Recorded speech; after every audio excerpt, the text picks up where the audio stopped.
What happens when a former president steps onto a live morning show stage and absolutely everything that could go wrong does? What unfolds when two big personalities face off in front of millions, and neither is willing to back down? You're about to see. Because what went down between Donald Trump and Michael Strahan on Good Morning America was nothing short of explosive. Don't forget to hit that subscribe button and drop your thoughts in the comments. Trust me, this one's going to spark some serious debate. The atmosphere backstage that morning was thick with energy. Trump sat back in a leather chair, his entourage standing guard around him like a human wall. Across the room, producers hustled through last-minute checks, clipboards in hand, earpieces buzzing with directions from the control booth. Trump's PR advisor leaned down, whispering reminders. Keep it light, stay on message, promote the book. Trump brushed her off with a quick wave. He had his own plan. Meanwhile, Michael Strahan stood across the studio, quietly reviewing his cue cards. He'd interviewed everyone from A-list actors to world leaders. But something about today felt different, sharper, heavier. His producer, Sandra, appeared beside him with a worried look. She said Trump's team was already pushing back on some of the questions. Strahan looked up, curious. Which ones? He asked. Sandra hesitated, then admitted, basically anything involving legal trouble or the election. They want it friendly. Strahan exhaled deeply, gave her a nod, and said calmly, I'm not changing the questions. Sandra just nodded. She'd expected that answer, and walked away as the backstage tension thickened. The audience filed in, phones out, thrilled to be part of a live broadcast they'd watched for years. The lights brightened, cameras locked into position, and the floor director began his countdown. Strahan stepped on stage with his trademark grin, greeted by applause. He welcomed viewers at home, ran through the day's lineup, then smoothly introduced his first guest, Donald Trump. Trump entered to a mixed reaction, a blend of cheers, silence, and murmurs. He gave Strahan a firm handshake and took his seat opposite him. The opening exchange was polite. Strahan congratulated Trump on his new book, asked about the process, and let him talk about his vision for the country.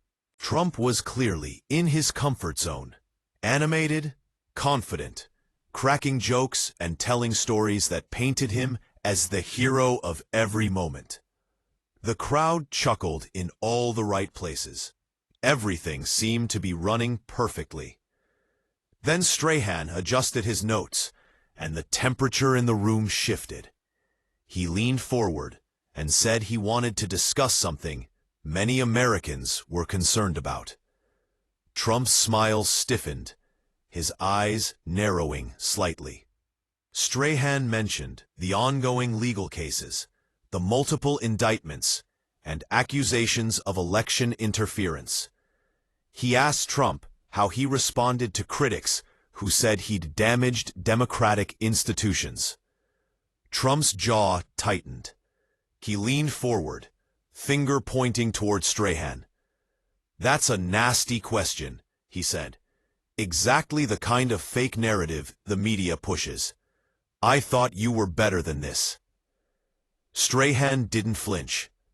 With respect, these are questions millions of Americans want answered, he replied. This isn't an ambush. It's a conversation. Trump's tone rose. He accused Strahan of reading from a script written by the same people who had been trying to take him down for years. The studio fell silent. Every camera zoomed in, every face focused. Strahan kept his cool, his voice even. No one told me what to ask.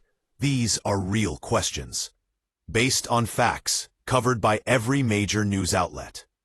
Trump gave a humorless laugh. Do you actually believe what those papers write? He asked. They've been wrong about me since day one. Said I'd never win. Said I'd go down in scandals that never existed. And now they're doing it again.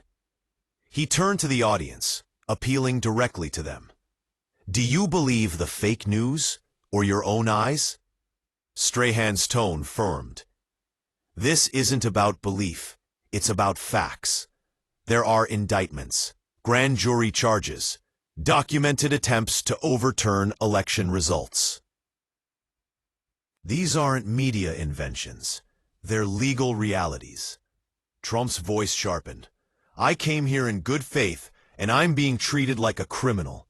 It's a disgrace. This network should be ashamed. Strahan shot back calmly.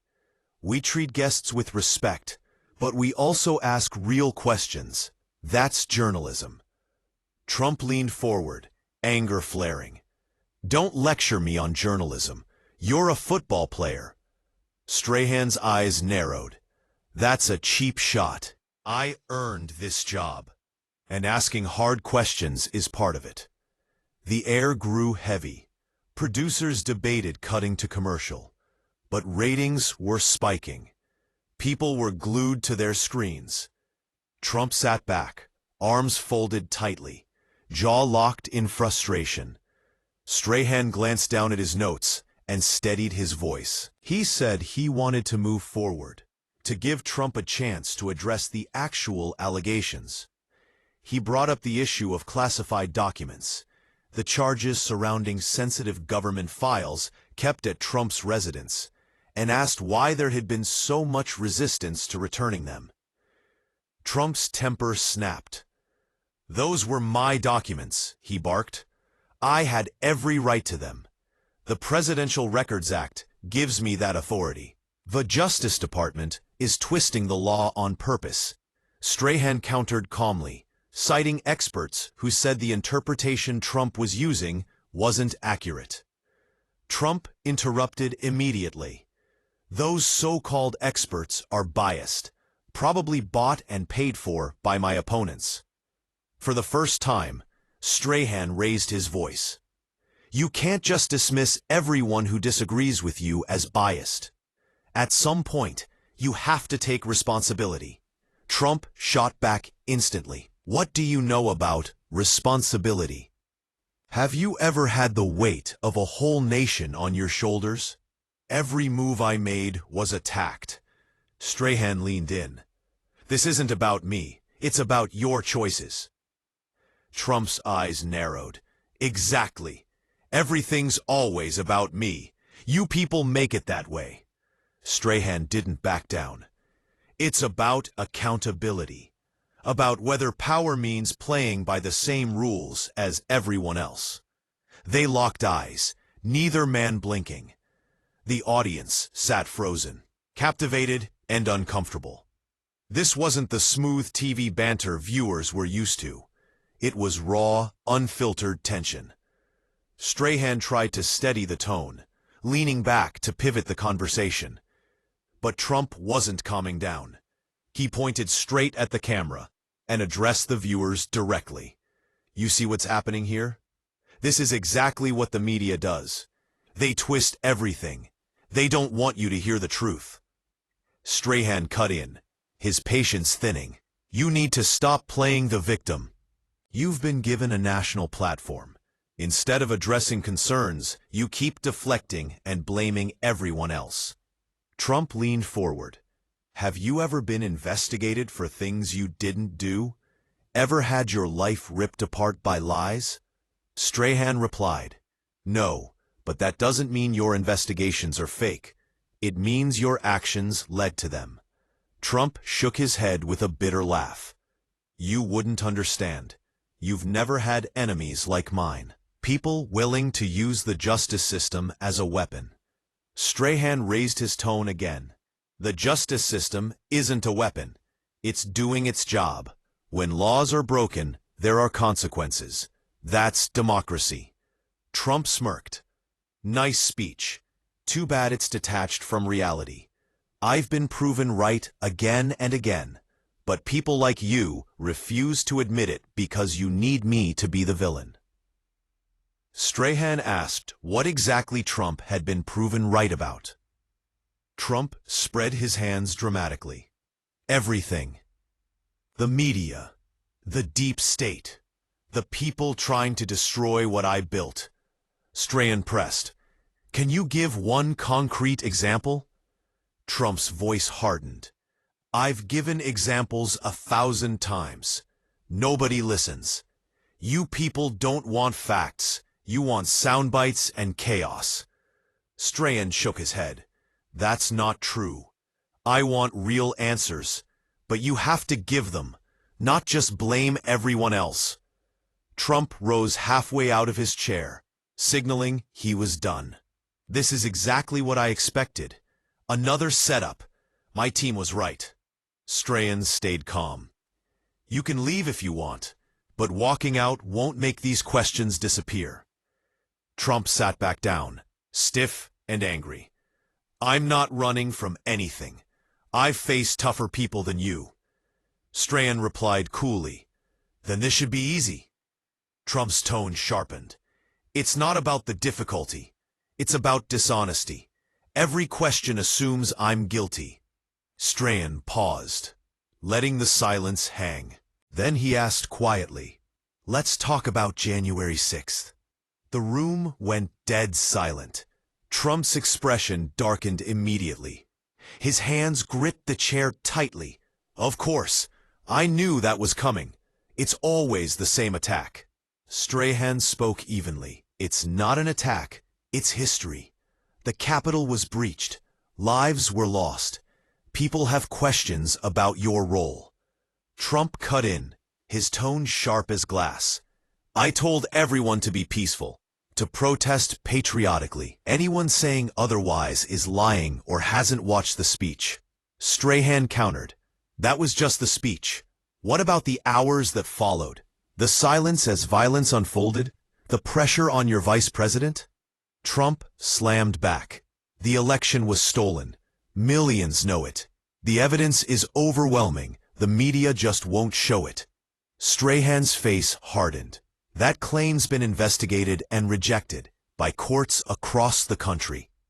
Even judges you appointed. When do you accept you lost? Trump's voice rose. I'll never accept a fraudulent election. That would betray every voter who stood by me. The argument spiraled, back and forth, louder each time. Strahan cited court rulings, audits, recounts. Trump dismissed them all as rigged and biased. Strahan leaned forward. Do you realize how dangerous that is? You're undermining democracy itself. Trump shot back. What undermines democracy is letting fake elections stand. The host's composure cracked for a second.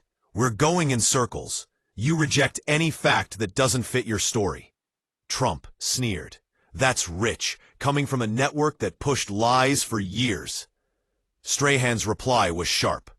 That investigation led to real convictions. It wasn't a hoax. Trump waved him off. None of that had anything to do with me. It was all part of the witch hunt. The interview had become a standoff. Two men locked in battle, refusing to yield. The studio crew stood frozen. They knew this would be replayed for days, maybe weeks. Strahan's producer motioned from off-camera to wrap up, but there was no easy exit. Strahan said, just one last question before we run out of time. Trump smirked. I'm sure it'll be as fair as the rest. Strahan ignored the jab. Are you planning to run again? Do you believe you can unite a divided country? Trump didn't hesitate. This country's divided because of people like you, because of lying media and corrupt politicians. Strahan replied evenly. That's not an answer. Trump snapped. It's the only answer that matters. When Strahan asked again directly if he planned to run, Trump gave a tight smile. I'll make that announcement when I'm ready. The people will hear it from me, not from a biased talk show host. Strahan kept his tone calm. I didn't attack you. I asked questions. Trump scoffed. Same thing these days. Every question's an attack when it's designed to make me look guilty. The tension was suffocating. The air itself felt heavy.